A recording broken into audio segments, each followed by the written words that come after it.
Hi, I'm Lynn Slater. I'm 64, and I am the accidental icon.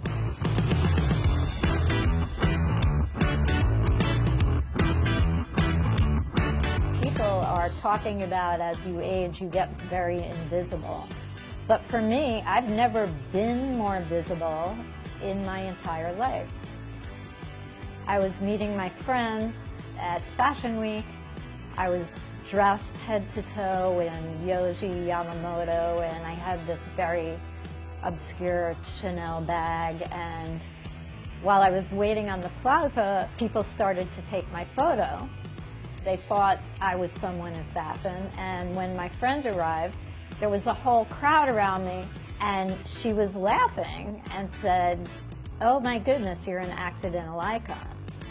That story is how I named my blog, not how my blog became successful. I have a very performative relationship with clothes, which began when I was a very small child. Because I went to private school, I wore uniforms. You were allowed to have religious artifacts. So I had about 25 medals. I would hang rosary beads from my belt. Fashion as the tool of rebellion, that's sort of really my story. After my first master's, I did the marriage thing, and that didn't work for me. I started to really focus on fashion. I thought, well, maybe I could start a blog. If you were to come to my blog, you're probably a woman between the ages of 38 and 60 who's a professional, but you're looking to reinvent yourself. In my photos, you know, I'm very rebellious. Here I am, I'm starting a big career in fashion. I think it gives people a different way to think about aging.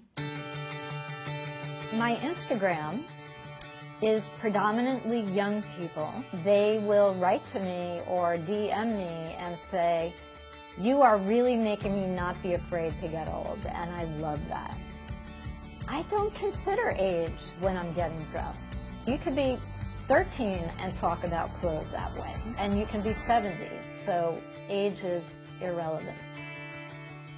My biggest piece of advice is to spend time really knowing who you are, and then thinking about your clothes as expressing that.